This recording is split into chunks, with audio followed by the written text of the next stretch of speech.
Welcome back to the channel, everybody. It's another hot one here in hot Atlanta, but we're going to try to get some work done today. Our focus is going to be on my newly acquired E46 M3. We did a previous video that we did a quick walk around, trying to assess whether this was going to be a good buy or not. If you remember, this is one that was actually literally down the street from my house, maybe a tenth of a mile. Been parked for 5 years, had a code in it for a bad cat, and the owner parked it after getting a $3,500 quote from the independent shop to replace that catalytic converter. Now, I've put nearly 700 miles on this thing. I've cleared the codes and have not had any issue with that code coming back. Just not to say that it won't, but for now it seems to be fine. Running, driving great. If it does come back, we'll address it at that point. You know, whether it's tuning out the O2 sensors, replacing the cat, or putting some headers on it, you know, something like that. I don't know yet. When we first looked at this, the sat did have a few problems, and that's kind of why I liked it. Like I said, sat for 4 or 5 years. Tires were super flat spotted. Just went out the other day, got some new rubber on it. Man, does it dry so much better now. The rears seemed to come around previously, but the fronts were still really flat spotted. You hit certain speeds and it just shake the car apart. So went ahead, put all new tires on it. I also had an issue that the brakes were not working at all. They were right on the floor. So I had to put a new master cylinder on it. I didn't record the installation. I kind of wish I did, because it's really not a good DIY video out there that I found on how to do it. What's in store for today? Like I said, I've put about 700 miles on it. I've been running, driving like a dream. Just need some basic maintenance. Need some new filters. We're gonna do an oil change. And if I'm up for it, we're gonna try to do the rear trailing arm bushings, because they are clunking something fierce every single shift. It probably needs a diff bushing too. But I'm not gonna get into that today. This is a side note why we're doing some light work this week. I was a dumbass and I fell down the stairs, did exactly what you're not supposed to do, and reached for the banister and just destroyed my shoulder. Not really sure what's going on with it. It's been well over a week. It's not useless, but it's still it's pretty weak. It gets tired real fast. So we're not going to do a whole lot.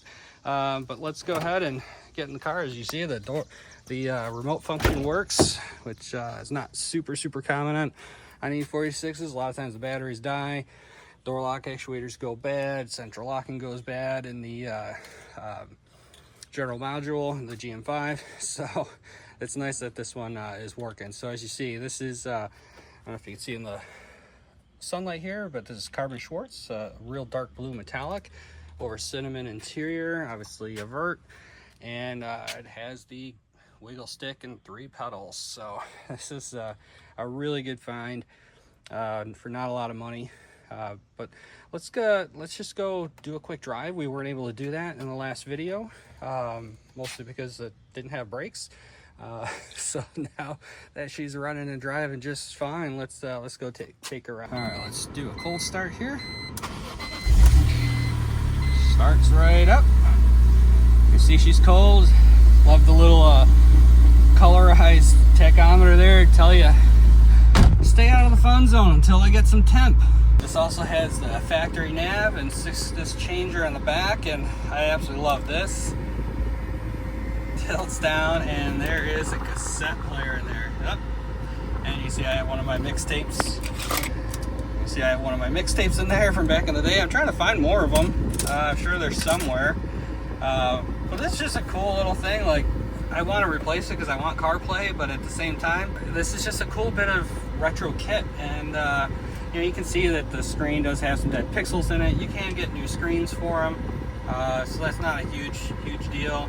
I kind of would like to make this work. I might look into doing some sort of a Bluetooth adapter so I can get CarPlay on the screen. Like I said, I mean, this is just a cool piece of kit. It all seems to work. The speakers suck, so we're gonna have to replace on those, but that's not a big deal. AC works great. I'm gonna put this back.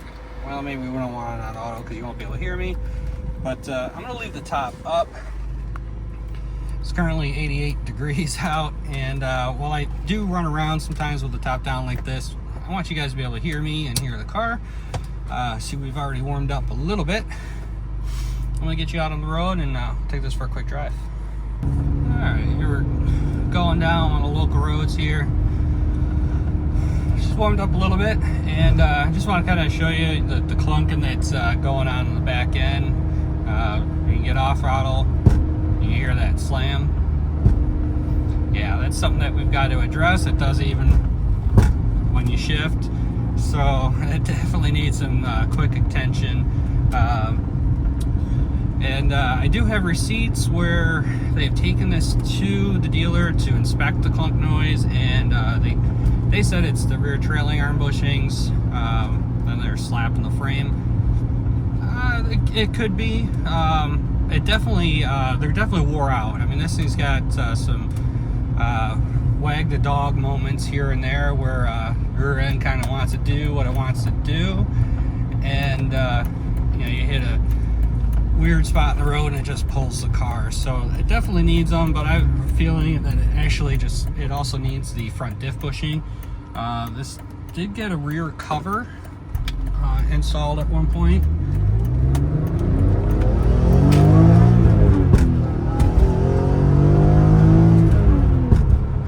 And the rear, it's just so fun. I can't not do that, even with a clunk. And I do try to shift it as smooth as possible so it doesn't do that, but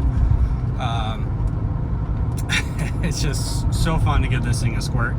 But anyway, yeah, it does have a receipt for having the rear diff cover replaced. I think it was for an ABS sensor issue that is built into the diff cover itself. And the new diff cover actually comes with a new bushing. So I know it's not the rear bushings. There's only one other bushing at the front. So that's probably the majority of our clunk. But we'll get it back, we'll get her up in the air and kind of look it over, see what might be worn. I do already have the bushing, so probably will go ahead and put that in. I don't think that's going to be in this video. Like I said, my shoulder's pretty smoked, and you know, even minor wrenching annoys it. You know, all that kind of twisting, ratcheting type movements just really pisses it off. So I don't think I really want to be lifting 80 to 100 pound differential, even with the help of a floor jack and or a trans jack.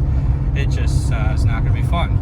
So we're going to leave that until my shoulder feels a little better. I'm hoping I can get the rear trailing arms done today, but we're going to start with just the basic maintenance stuff and see where it goes. So I'm going to get back to the garage, we'll get some cars moved around, get this inside, and get to work. Alright, so we got her in the garage, got the quick jacks moved over, and that pretty much smoked my shoulder just doing that. So I think we're just going to get the light maintenance down. We'll just check out things underneath. We've got plenty of vehicles to drive, so we don't have to get those trailing arm bushings done today or the diff bushing done today. Got plenty of stuff to drive. I don't want to make my shoulder worse. Anyway, so I do apologize for some noise. We do have a shop fan going because it's getting pretty hot out there, and I need to not die. So we got her set up to go up in the air here shortly. We'll just take care of a couple things under the hood. First, we need to change out this cabin air filter, and that lives right here. All right, so the first thing that we're gonna do is do our cabin air filter. I got this one from Cortico. It's from STP Euro, not sponsored. You guys know that's where I get everything. It's lifetime warranty on everything that they sell, including things like filters. So it's a great place to go. Shipping is very fast. The cabin filter lives under here. You just have 3 twist screws. They just twist 90 degrees, pop up, pull that cover off, and here's our Mr. Nasty. So you can see it's pretty nasty in there. Just toss that aside.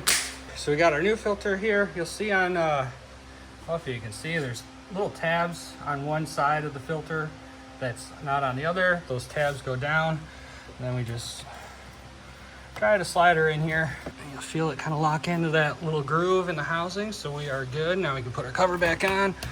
Yes, I should have air hosed that whole thing out, but I'm not going to today. So then just 90 degree Again, they start horizontal, then go in the vertical position. You might have to wiggle around a little bit just to find the sweet spot. There we go. All right, cabin filter done. Next up, we need to do this air box. All right, we're just gonna use this Mahle LX343, again from STP Euro. We just have some clips. 1, 2, and I think that's it. Then this just kind of rotates up and out of the way here. All right, that might be a little easier for me and for you. So just tilt up, and this kind of comes out. You see, she's not terrible, but these things are super cheap. I was already making an order anyway. So this is a BMW, and I believe that's Cortico's logo right there. I mean, she's definitely dirty, needs to be done. There's the Mahle information here. I'm just gonna lift her up, stuff her in. Actually, we might need to take that lid off. I see some old filter material in there. Drop a new filter in. And on the other side, without the clips, is just a little bracket that this has to slide into. Okay. And we can put our little clips back on. And we're done. So filters are done. Next up is oil change. From up top, you just have the oil filter canister. I believe it's just a 13 mil right here. We might pull that out of the way, just to give a little room, and we can go ahead and change on the oil. So I'm gonna get this up in the air. We can drain her out and finish this oil change. All right, so we got her up in the air, ready to start from the top side for the oil change. Just gotta take off the oil fill, let it vent a little as we're draining it down. Next, we need to disconnect this throttle body sensor here. Let's get that out of the way. Then we can take off our filter housing. It's just a 13 millimeter.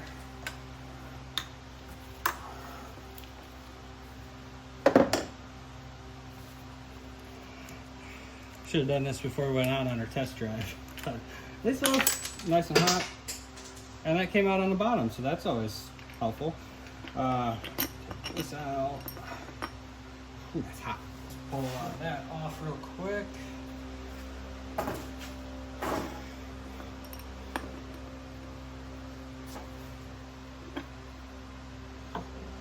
Oof, that's hot. And we got a Mahle oil filter in there.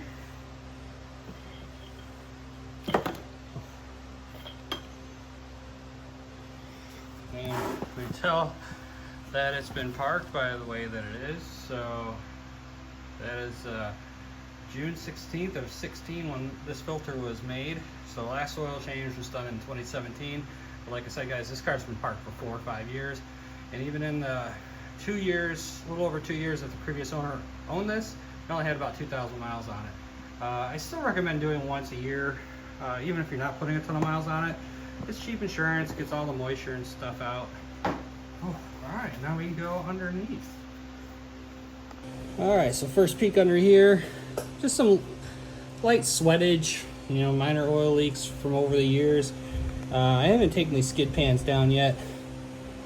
This did have an oil pan gasket replaced, so that's probably the majority of what you're seeing under here, but dry otherwise. There's no active drips, it's just the old sweat from probably that previous oil leak.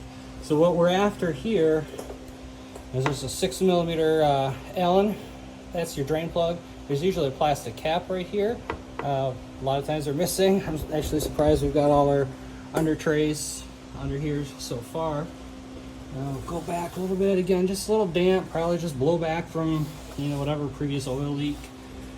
Everything else, it's looking real good. No rust, no holes. Yeah, guys, I can already, my shoulder's really starting to complain. So we're gonna finish this up and we're gonna wrap this video up.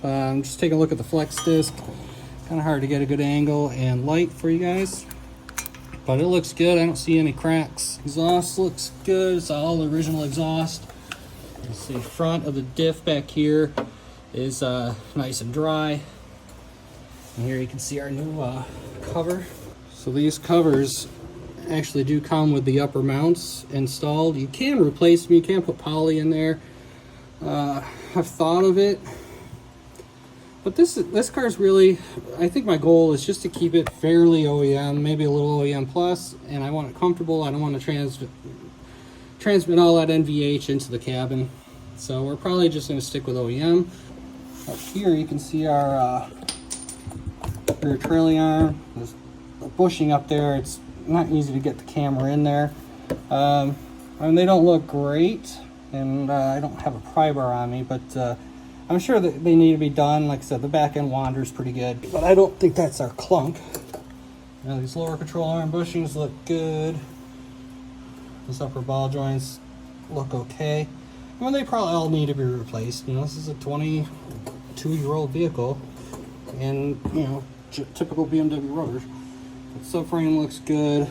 Until you really drop this down and clean up all the undercoating, you can't see the cracks usually, but I don't hear any weird noises, so I think we're okay. So fun fact, so the rear trailing arm is the same on this as the non-M 330s, and the 330 uses a bushing down in this lower spot instead of a ball joint, and they both do use a ball joint up top.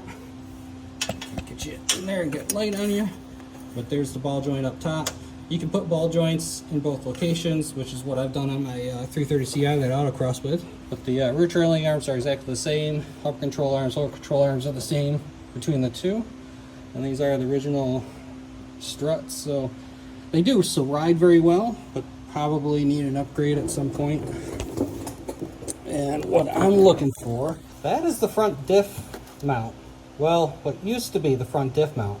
And if you can't tell, because of the way that it is, that thing's smoked. There is no bushing left. So that 100% is our clunk under shift, which makes most sense. I mean, you know, this thing wants to rotate up or down depending on how the load is being applied, and will slap around as you put a load back on it or take the load off. So that definitely needs to be replaced. I do have one, but like I said, I'm not doing that today. Why they didn't do that when they did the rear diff cover, I don't know. I get you don't have to take the diff out to do the cover, but you would think the mechanic would be like, oh hey, by the way, this bushing's smoked, you should probably replace it, and I don't see anything on the repair order. And again, another misdiagnosis that the clunk is the rear trailing arms. It certainly is not. I'm sure they are worn, but that is not the clunk. In order to take that diff out, I got to drop the whole exhaust down, take this heat shield down, get access to the bolts on the front of the diff, take the prop shafts off on either side, and lower the diff down, and in order to get at that bushing. I don't have the strength today, guys. My shoulder's already starting to cry. So let me get you back up front. We'll drop this oil and finish up. All right, so like I said, up in here is that 6mm Allen head, my drain pan underneath. Oh man, she was on there good. Once you crack it, you should be able to undo it by hand. Just be careful. We were driving this. It is going to be hot, so just try to get yourself out of the way and out of the splash zone. I might actually hold it up a little bit. Oh, there we go. Perfect. No splash. Didn't get any on me. And we're just gonna let that drop. Don't see anything crazy. The oil's still pretty clean. Don't see any glitter bugs in here, so that's good. So this car has not had any of the big three done, so it does need the rod bearings, probably needs the Vanos done, although some people say don't worry about the Vanos until you need to worry about the Vanos. All right, so we got it all drained out. Really didn't see any big surprises, which is good. Using a Molle OX68D filter. It does come with the O-rings. There's one large one for the cap. The retaining bolt also has a washer that needs to be replaced and a little O-ring on the bottom, so we're gonna just use a pick to pry that off. I'm gonna have to do that off camera, it's a little fiddly. And then the underside of the cap just has an O-ring that goes in there, so let me stab that out real quick. All right, I've already got the oil filter stabbed back in. We're gonna refill with some Liquid Molle 10W60, 6 quarts. This is part of the oil change kit from FCP Euro. Got the new O-ring inside here, and then just simply goes on top, and then we use our retaining bolt that's got the new O-ring at the bottom, new washer at the top. We just torque her down and put some new fluid in. And it's just a 13 mil. Torque her down until she's tight. I'm sure there's a torque spec, but good and tight will work. Don't forget to plug in your throttle body sensor again. And now we can just fill her up with some oil. Alright. I didn't take the cap off. Or a lot better, Rob, if you didn't have the safety seal on, although I don't know who's going to drink this stuff. Sorry, I'm not doing a Bluetooth. I don't want to make a mess. I found if you side pour these, they don't glug glug glug as much. And once it starts flowing, you can rotate it up.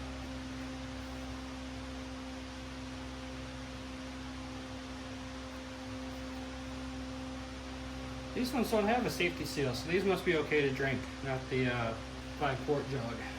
It's probably more of an anti-spill seal than a safety seal. I'll leave that off, and I usually take this funnel and I'll stick it in one of these quarts just to finish drain off so you don't make a huge dripping mess everywhere. Tap back on so it faces the right way, and we are done. We'll let it sit for drain down all the way a little bit.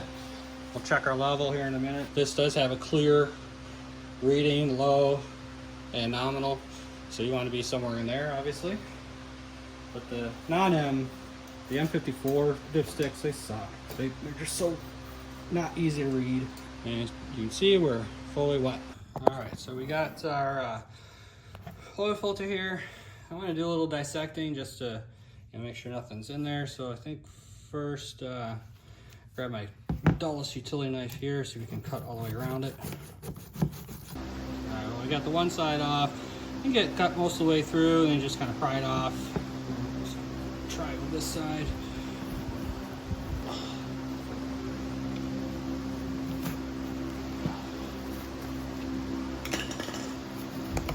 Go.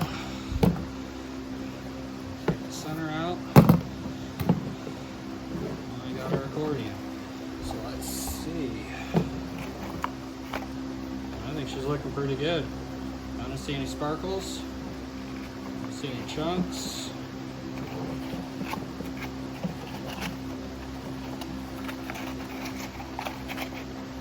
But I think that's really good news. Again, apologize for the fan noise, but it's hot in her. Yeah, I think that's really great news. This car has not had any of the big 3 done, so rod bearings weren't done. Which, I mean, they did the oil pan. Why didn't they have to sell the rod bearings? I mean, this was a Euro shop. They should know that these things need them. So I don't know.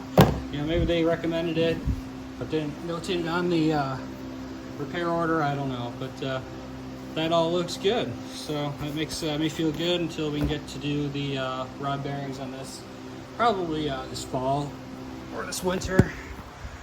But I think that's gonna wrap this up, guys. I know it wasn't a whole lot of work, but it was some necessary maintenance. I absolutely in love with this car. What's really funny is that I really still do enjoy driving the 330 Ci. So I don't think she's going anywhere. I at least want to finish this autocross season with it, and then we'll decide, is that gonna move on? Will the M3 become my new autocross car? But I think I don't want to. I think I just want to leave this as a fun driver. I think I want to keep this one for the street, and then we'll leave the 330 for autocross. And there's a video coming up on this soon. I do have the transmission back in, so I have to kind of see where we're at with that car. But thinking about doing a video comparing the two as well, the driving experience between the 330 and the M3. Two very different driving experiences, both fun in their own right. And this isn't nearly as tight as the 330. It's got worn bushings, the original suspension. It's got the the totem pole shifter knob, which I think I'm gonna find a light up 6-speed manual ZHP style weighted knob for it. I really like that in the 330. Of course, that one's a 5-speed, not lighted, yada yada yada. But at least that style, I like the shorter shifter. I don't know if I'll do a short shifter in this itself, just the shorter shifter knob, and then go from there. Like I said, maybe get the screen fixed on the nav unit, get some Bluetooth in there, so I got CarPlay, and I think this you know, just a fun cruiser. But you know, I think comparing the two driving styles, I have some more money into the 330 than I have on this car. So you can spend money even on the non-M's, but the way that drives compared to this, at least how stiff the 330 feels versus this, it's night and day. I mean, this feels a little loosey-goosey, but she needs a little maintenance. We'll bring her around, and I think it'll bring her right back. But I think that's going to end it for this video, guys. Again, not a whole lot of work done. You know, sorry my shoulder's all messed up, but I got to heal so I can keep doing these projects for you, making some content, and keeping my cars on the road as well. So we'll wrap it up here. Hope you guys had a good weekend, and we will see you in the next one.